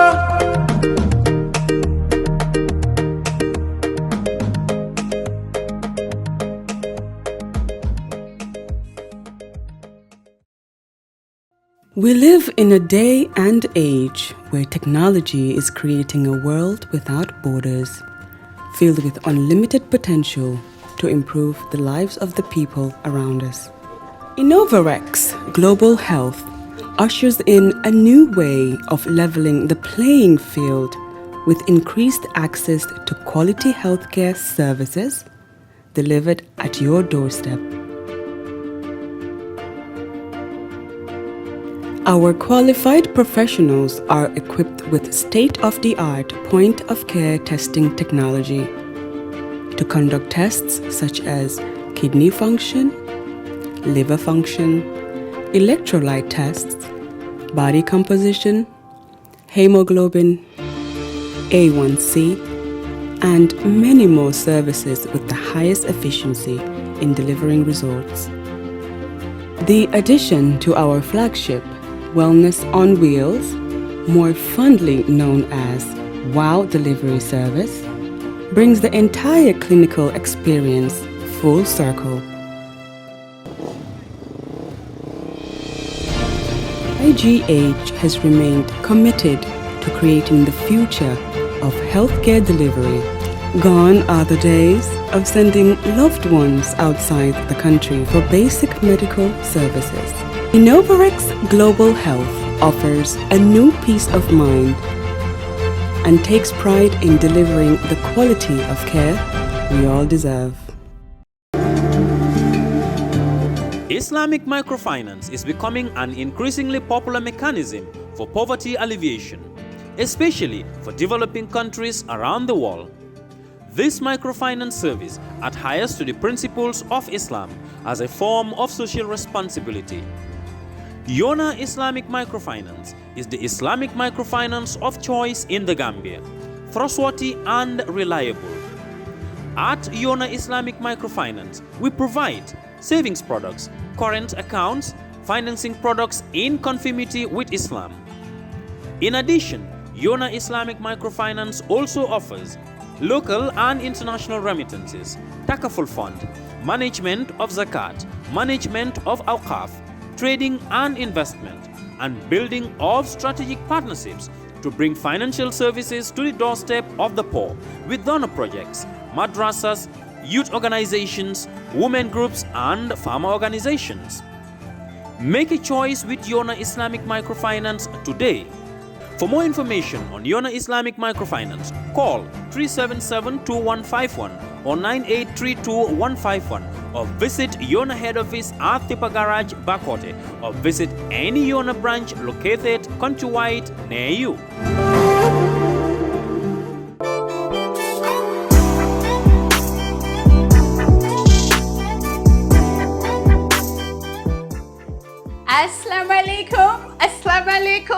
Assalamualaikum nan lañ rek waaw togge gi ñor na te waaw hankañ luñ wax cin bu naré neex bu baxé xet gi jolli xet gaa ngi jolli all over town lawa. Home again. This is home away from home. Lépp loo xam ne rek da ngeen ñëw holidays namoon ko Gambia fii manaan lañ rek bismillah hankañ egsi lañ mu ngi nii weddi gis ayu care ñu ngi nii nag nekkal lañ fii ci diggi Manjai ñu ngi on the Manjai Kotu highway ci boori lan Atlas bi waaw ci right next to the Atlas duma sax introduce bagage yi parce que bagage yi moom am sone waaw Kër Fatou def na ba baax dina lañ ko bennaal ngeen gis ko yëpp naan lañ nag anything loo lañ na ma rek boo dee gisu lañ ko fii ni ngeen di def rek mooy ni ngeen ko taamoo defee rek reng ma ne la aha nga ne ma loo bëgga waaw doo lañ bëgga rek ñu indil lañ ko muy Kirkland water muy Mox apple juice muy apple eve lu mu di nekk rek kañ so Charles mën nañoo doxantoo nii tuuti rek moom ma jéem a woon gars yi rek liñ leen fi amal pine sola ngoog coffee mate ngoog waaw citronella candles bu dee you like being outdoors toog ci biti di enjoy the outdoors indil nañ leen different versions of citronella candles ñoo ngi nii neexet nag ba bëgg a dee waaw bu dee sonn ngeen ci muntaay ga laa wax de kañ ñoo ngi nii Domino sugar different kinds of coffee my favorite in the entire store is this sardine bi danga koo lekk te doo xeeñ sardine I've had two already and enough bala maa jeexal bitik bi waaw bi mooy sama fave in the whole store seasonings lépp loo lañ soxloon ci seasonings indil nañ leen ko muy lemon pepper bi black pepper the Caribbean jerk seasoning soo bëggee def sa jerk seasoning muy jerk chicken muy jerk lamb this is the one and only seasoning bi nga xam ne rek moom ngeen soxla for that jerk different types of oil this is my new oil now avocado oil lu moo def cholestérol ñaari façon la LDL am na HDL am na so avocado oil li moo def mooy dafaa yokk cholestérol bu baax bi bu ko defee mu wàññi cholestérol bu bon bi waaw am a health fanatic kay lépp lu ma lekk rek dama ko bëgg di bàyyi xel si secondaire yi nag na ngeen fexe nag ba bu lañ ma simi xam naa di ngeen ne fi mu nekk nii nag mu ngi ci li ko gën a neex loolu mooy lan mooy jaay affaire yi lekk bi Neosporin dafa nekk over the counter garab boo xam ne famille bu nekk war nañ ko mën a am ci seen kër xale yi buñ daanoo buruusu tuuti rek gaañu oo nga am koo xam ne dafa diabetic nekk sa kër this is a must have danga ko cee def rek mu daal di rek wér king waaw Neosporin nga lépp loo xam ne rek most of the things I use at home I try to bring for you guys in town waaw tiki torch bii mun nga koo def rek ci sa balcony mbaa ci lawn bi dafa daaxa yooyu waaw mun tay ga tubaab moo nekk nii then tiki refill la bee nekk nii yii nii citronella oils lañ yii those are different versions of tiki nga xam ne yooyu mun nga koo def rek at the deck the balcony outdoors you wanna chill out kañ yooyu noonu la cereals yi nii tamit these are all healthy cereals bi is my favorite organic la moom tamit xam naa diggante binta bi ñoo organic waa cereal boo xam ne la dafa am pumpkin seeds ak flax seeds ak granola moo ngi nii am nañ different versions we have that one and we have that one as well apple juice yi xale yaa ngi fi wala juice yi xale yi laa mun a wax bi apple eve it reminds me of back in the days mooy bi suma xale yi gënee nekk ndaw I used to love these juices emuñ rek si Capri Sun emuñ rek si Kool-Aid but dañ leen indil apple eve ba pare nag indil lañ tamit honest for organic kids waaw so noonu la bu dee nag yaa ngi am sa office and nga bugg rek covid affaire baa ngi nii hand sanitizer in a super duper size kay moo ngi nii de xam ngeen ne nag lu ma def rek duma ko cof dama ko def ba mot moo ngi nii hand sanitizer baa ngi nii a big size maalo yaa ngi nii si secondaire yi ana ngeen excellent different types of rice are all here so we just setting up ñu ngi just set up ñu ngi yokk more stuff as a matter of fact suñ new shipment baa ngi war a exit tey boobu dina war a am adult diapers the dispense ak yeneen so ñu ngi right here on Manjai Highway sori wuñ ak Atlas bi used to be Elton léegi Atlas la ñu ngi jàkkaarloo ak Dr. Slab waaw So I think those are very, very good landmarks. So place bi naxariwta am naxariwta xam at all, and most importantly di nga am spaceport park. So ñëwee all you gotta do is park nice and neat outside. Loo jënd ñu dukki indil la ko ba ci sa biir moto.